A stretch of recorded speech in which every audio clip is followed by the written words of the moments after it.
এইভাবে ঢেঁড়স বা ভেন্ডি রান্না করলে সবাই চেটেপুটে খেয়ে নেবে। গরম ভাত হোক বা রুটি যা দিয়েই খাবেন না কেন ভীষণই ভালো লাগবে। ভেন্ডির রেসিপিটা একেবারে নতুন আর ইউনিক। এইভাবে ভেন্ডি রান্না করলে খেতে ভীষণই ভালো হয়। সাথে থাকছে মুচমুচে আলু ভাজা, একেবারে নতুন ধরনের। আশা করছি আপনাদের প্রত্যেকেরই ভীষণ ভীষণ ভালো লাগবে। এইভাবে ভেন্ডি আর আলু ভাজা করে সাথে যদি একটু পাতলা ডাল হয় তাহলে আর কিছুই লাগবে না। নমস্কার বন্ধুরা, আমি সোমা। আহারে বাহার রান্নাঘরে আপনাদের সবাইকে অনেক অনেক স্বাগত জানিয়ে শুরু করছি আজকে এই ভেন্ডি রান্নার রেসিপি। ভেন্ডি রান্নার রেসিপিটা করার জন্য দেখুন আমি এখানে নিয়েছি 300 গ্রাম ভেন্ডি আর একটা মিডিয়াম সাইজের আলু। ভেন্ডিগুলো আনার সাথে সাথে এইভাবে জলের মধ্যে লবণ দিয়ে একটু ভিজিয়ে রাখতে হবে 5 থেকে 10 মিনিট। সবজিতে অনেক রকম ধুলোবালি থাকে, আবার অনেক সময় কীটনাশকও দেয়। এইভাবে যদি একটু লবণ জলে ভিজিয়ে ধুয়ে নেওয়া হয় তাহলে ভালোভাবে পরিষ্কার হয়। এরপরে 2-3 বার জল পাল্টে ধুয়ে নিতে হবে। দেখুন ভেন্ডিগুলোকে আমি ভালোভাবে ধুয়ে নিয়ে এসেছি। এভাবে ঝুড়িতে রেখে পাখার নিচে 10 থেকে 15 মিনিট রেখে দিতে পারেন, আর নয়তো একটা শুকনো কাপড় বা কিচেন টাওয়েল দিয়ে পরিষ্কার করে মুছে নিতে হবে, যাতে ভেন্ডির গায়ে একেবারে জল না থাকে। ভেন্ডির যে জেলজেলে বা লেদলেদে ভাবটা রয়েছে, এই কারণে অনেকে ভেন্ডি খেতে পছন্দ করে না। কিন্তু আমি আজকে যেভাবে রান্না করব একটুও জেলজেলে বা লেদলেদে হবে না, একেবারে শুকনো ঝাল ঝাল হবে, আর ডালের সাথে বা রুটি পরোটার সাথে খেতে ভীষণ ভালো লাগবে। দেখুন সমস্ত ভেন্ডিগুলোকে আমি এভাবে মুছে পরিষ্কার করে নিয়েছি। কাটার পর আর ধোবো না। এবার বড় ভেন্ডিগুলোকে 3 টুকরো করে নেব, আর মিডিয়াম সাইজের ভেন্ডিগুলোকে 2 টুকরো করব, আর যদি ছোট সাইজের ভেন্ডি থাকে তাহলে গোটাই রেখে দেব। এবার 400 গ্রাম ভেন্ডি 2বারে বা 3বারে কেটে নেওয়া যাবে। দেখুন এইভাবে যদি গুছিয়ে নেওয়া হয়, চাকু দিয়ে একটানে এভাবে কেটে খুব সহজেই তাড়াতাড়ি কেটে নেওয়া যাবে। দেখুন আমি সবসময় এইভাবেই ভেন্ডিগুলোকে কেটে নিই। খুব সহজে অল্প সময়ে সবগুলো ভেন্ডি কেটে নিয়েছি। আর এদিকে নিয়েছি একটা বড় সাইজের আলু। এইভাবে লম্বা করে একটু মোটা সাইজের করেই কেটেছি। এভাবে মোটা করে দিলেও কিভাবে ভেন্ডির সাথে সেদ্ধ হবে রান্নাটা দেখলেই বুঝতে পারবেন। আর এখানে নিয়েছি আমি 2টো বড় সাইজের আলু। আলুগুলোকে এইরকম একটু লম্বা সাইজের দেখে নিলে ভালো হবে এই ভাজাটা করতে। আলুগুলোকে খোসা ছাড়িয়ে জলে ভিজিয়ে রেখেছি যাতে কালো না হয়ে যায়। তারপর আলুর কাটাটা দেখিয়ে দিচ্ছি, কেননা এই কাটাটা অবশ্যই দেখতে হবে। প্রথমে আলুগুলোকে দুভাগ করে তারপর একদিকে এইভাবে সোজা করে পাতলা পাতলা করে কাটতে হবে। ঠিক অপোজিট দিকটায় এইভাবে একটু ব্যাকা করে কাটতে হবে। পুরোপুরি ব্যাকা নয়, একটু ব্যাকা করে। এইভাবে দেখুন আমি কিভাবে কাটছি, এইভাবে কাটতে হবে। খুব সাবধানে কাটতে হবে, তা না হলে কিন্তু পুরো টুকরো হয়ে যাবে। তবে পুরোপুরি আলুটা নিচ পর্যন্ত কাটবো না। একটা আলু যতটা মোটা তার 3 ভাগের 2 ভাগ পর্যন্ত কাটবো। চপিং বোর্ডের লাস্ট পর্যন্ত আলুটাকে কাটবো না, একটু বাকি রেখে দেব। এভাবে আলুটাকে কেটে নিতে হবে। দেখুন দেখুন কাটার পর এইরকম লম্বা হবে। এরপরে যখন লবণ মাখিয়ে রাখা হবে, তারপর যতটা আলু রয়েছে তার 3 গুণ লম্বা হয়ে যাবে। দেখুন আলুগুলো কেটে নিয়ে আরও একবার ধুয়ে নিয়ে আসলাম। এবার এর মধ্যে দিয়ে দিচ্ছি লবণ। লবণ মেখে প্রায় 10 থেকে 15 মিনিট রেখে দিতে হবে। দোকানে বা মেলায় দেখবেন এই আলু ভাজাগুলো বিক্রি করে। এক পিস আলু প্রায় 40 থেকে 50 টাকা। কিন্তু খুব সহজেই বাড়িতে এইভাবে বানিয়ে নেওয়া যায়। বাচ্চারাও ভীষণ ভালোবাসে। দেখুন 10 মিনিট পর 4 পিস আলু থেকে কতটা জল বেরিয়ে গেছে, প্রায় 1 কাপ পরিমাণ। এবার আলুগুলোকে এইভাবে চিপড়ে নেব। লবণের পরিমাণটা একটু বেশি পরিমাণে দিয়ে মাখতে হবে। এই যে জলটা বের হবে এই জলটা কিন্তু ফেলে দিতে হবে, এটা আর আমরা রাখবো না। এবার আলুগুলোকে এখান থেকে এইভাবে চিপড়ে তুলব, যাতে এক্সট্রা জলটা বা লবণের ভাবটা বেরিয়ে যায়। এখন আলুগুলো একেবারেই নরম হয়ে গেছে। দেখুন 2টো আলু থেকে কতটা পরিমাণ জল বেরিয়েছে, এই জলটা ফেলে দেব। এবার একবার দেখিয়ে দিচ্ছি আলুগুলো কি সুন্দর লম্বা হয়েছে, একেবারে ফুলের মালার মতো।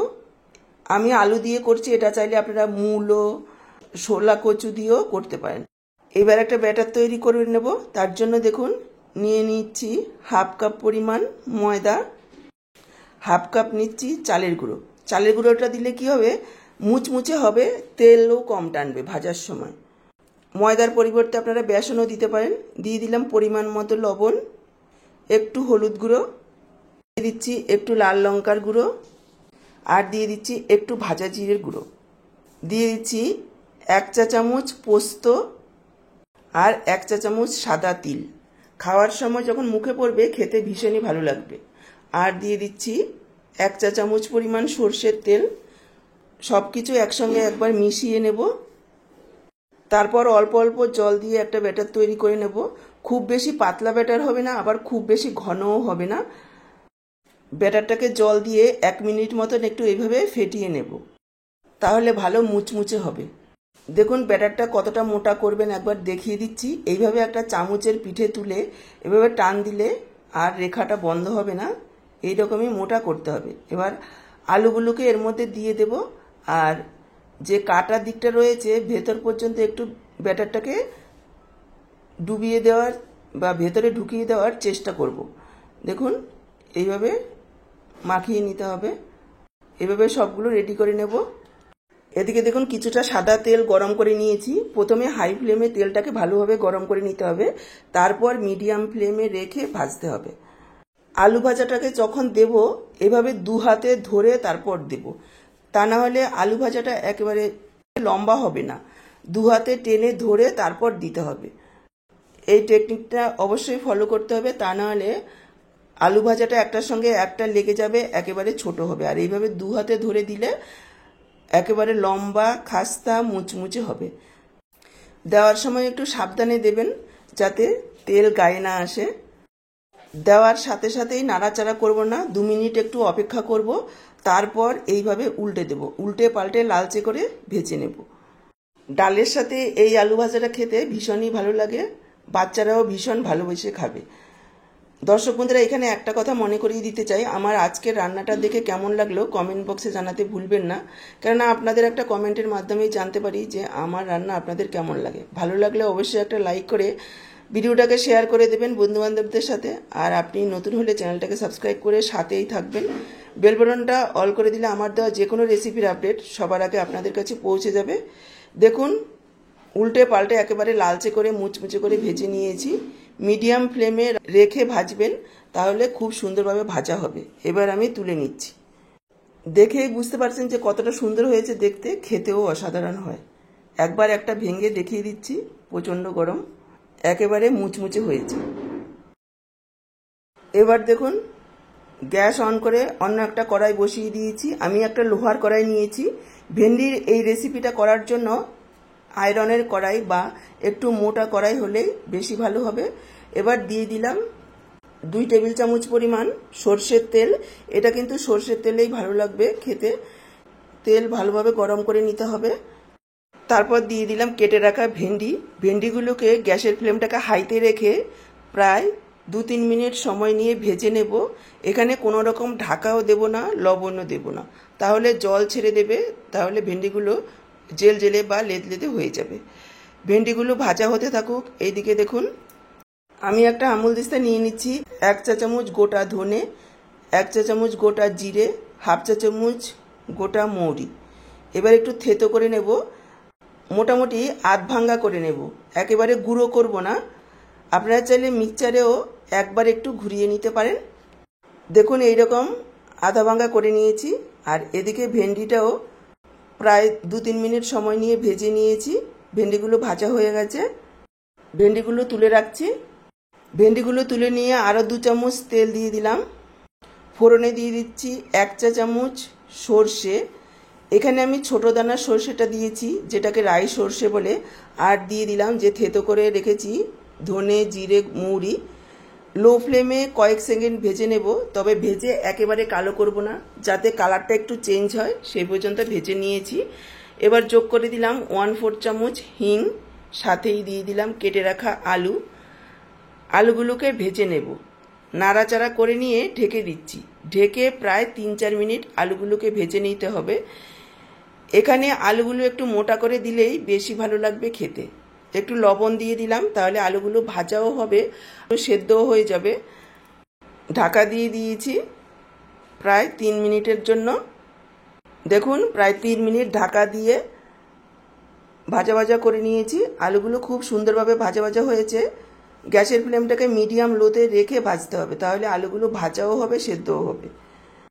এবার আমি যোগ করে দিচ্ছি 2টো কাঁচা লঙ্কা এভাবে টুকরো করে, আর হাফ ইঞ্চি আদা গ্রেট করে দিয়েছি। আপনারা চাইলে পেস্টও দিতে পারেন, তবে গ্রেট করে দিলে খাওয়ার সময় মুখে পড়লে ভালো লাগবে খেতে, আর পেস্ট করে দিলে কড়াতে লেগে যাবে। আদা কাঁচা লঙ্কাটাকেও কাঁচা গন্ধ যাওয়া পর্যন্ত একটু ভেজে নেব। এরপর যোগ করে দিচ্ছি কিছু গুঁড়ো মশলা। দিয়ে দিলাম হাফ চা চামচ পরিমাণ ধনের গুঁড়ো, হাফ চা চামচ জিরের গুঁড়ো, হাফ চা চামচ পরিমাণ হলুদ গুঁড়ো, আর একটু লাল লঙ্কার গুঁড়ো। যেহেতু ঝাল ঝাল ভেন্ডি মশলা করব, সেজন্য আমি একটু লাল লঙ্কা দিয়েছি। আপনারা চাইলে নাও দিতে পারেন, ঝালটা নিজেদের পরিমাণ বুঝে দেবেন। এবার লো ফ্লেমে মশলাটাকে ভেজে নেব। খেয়াল রাখবেন, যেহেতু জল দিনই মশলাটা পুড়ে যেতে পারে। লো ফ্লেমে রেখে এইভাবে ভাজা ভাজা করে নিতে হবে, এতে মশলার একটা ভাজা সুন্দর গন্ধ হবে। মশলাটাকে ভাজা ভাজা করে নিয়ে এখানে আমি যোগ করে দিলাম ভেজে রাখা ভেন্ডি। ভেন্ডিটাকে মিশিয়ে নিয়ে ঢাকা দিয়ে প্রায় 7-8 মিনিট রান্না করে নেব লো ফ্লেমে। এখানে কোনো রকম জল ব্যবহার করব না, বিনা জলেই রান্নাটা করব, কিন্তু লো ফ্লেমে এইভাবে রান্নাটা করতে হবে। এই সময়ে সাইডে ফ্রাইং প্যানে দেখুন আমি নিয়ে নিলাম 1 টেবিল চামচ বেসন। বেসনটাকে প্রায় 2-3 মিনিট সময় নিয়ে লো ফ্লেমে ভেজে নেব, যাতে বেসনের কাঁচা গন্ধ একেবারেই না থাকে। এভাবে নাড়াচাড়া করতে করতে বেসনের সুন্দর একটা ভাজা গন্ধ বের হবে। তারপর এখানে যোগ করে দিচ্ছি 1 টেবিল চামচ সাদা তিল। আপনারা চাইলে পোস্তও দিতে পারেন। এটা খাওয়ার সময় যখন মুখে পড়বে খেতে ভীষণই ভালো হবে। তিলটাকেও আরও 40 সেকেন্ড ভেজে নেব। এই সময় আমি গ্যাসের ফ্লেমটাকে অফ করে দিয়েছি। তারপর দিয়ে দিলাম হাফ চা চামচ পরিমাণ কাশ্মীরি লাল লঙ্কার গুঁড়ো। লঙ্কার গুঁড়োটাকেও একটু ভাজা ভাজা করে নেব। ফ্রাইং প্যানের যে গরম আছে তাতেই লঙ্কার গুঁড়ো ভাজা হয়ে যাবে। গ্যাস অফ করে এই কাজটা করতে হবে, তা না হলে লঙ্কার গুঁড়ো পুড়ে যেতে পারে। এইদিকে দেখুন ভেন্ডিটা প্রায় 7-8 মিনিট রান্না করে নিয়েছি লো ফ্লেমে ঢাকা দিয়ে। খুব সুন্দরভাবে আলু ভেন্ডি সেদ্ধ হয়ে গেছে আর ভাজা ভাজা হয়ে গেছে। এই সময় আমি যোগ করে দিলাম ভেজে রাখা বেসন, তিল। আরও কিছুক্ষণ এইভাবে নাড়াচাড়া করে একটু ভাজা ভাজা করে নেব, যাতে মশলাটা ভালোভাবে ভেন্ডি আলুর গায়ে মেখে যায়। মিশিয়ে নিয়ে এখানে আমি যোগ করে দিচ্ছি 1 চা চামচ চিনি। আপনারা যদি পছন্দ করেন তাহলে দেবেন, আর যদি চিনি একেবারে পছন্দ না করেন তাহলে স্কিপ করবেন, কিন্তু দিলে খেতে ভালো লাগবে। চিনিটাকেও মিশিয়ে নেব। আর দিয়ে দিচ্ছি একটু স্বাদ অনুযায়ী লবণ। লবণটাকেও একটু মিশিয়ে নিলাম। এবার ঢাকা দিয়ে আরও 2 মিনিট একটু রান্না করে নেব। দেখুন ঢাকা দিয়ে আরও 2 মিনিট মতন একটু রান্না করে নিয়েছি। সমস্ত মশলা ভেন্ডি আলু একেবারে ভাজা ভাজা হয়ে গেছে। তৈরি হয়ে গেছে আমাদের মশলা ভেন্ডি ফ্রাই। ভেন্ডির তো ঝোল ঝাল অনেক রকম খেয়েছেন, একবার এইভাবে শুকনো শুকনো ঝাল ঝাল তরকারি বা আলু ভেন্ডি ফ্রাই খেতে পারেন। অসাধারণ খেতে হয়। পাতলা ডালের সঙ্গে গরমের দুপুরে খেতে অসাধারণ লাগে। রাতে রুটির সাথেও খেতে পারেন। দেখুন আমি সার্ভ করে দিয়েছি। এবার দেখিয়ে দিচ্ছি কতটা সুন্দরভাবে আলুটা একেবারে গলে গেছে, অথচ গোটা রয়েছে। আজকের পুরো ভিডিওটা দেখে কেমন লাগলো কমেন্ট বক্সে জানাতে ভুলবেন না। ভালো লাগলে লাইক, শেয়ার আর সাবস্ক্রাইব করে সাথেই থাকবেন। আজকে এই পর্যন্ত, আবার হাজির হব এরকমই দারুণ টেস্টি ঘরোয়া রেসিপির সাথে। সবাই ভালো থাকুন, সুস্থ থাকুন। আপনাদের সবার সুস্থতা কামনা করে এখানেই শেষ করছি। সবাইকে অসংখ্য অসংখ্য ধন্যবাদ।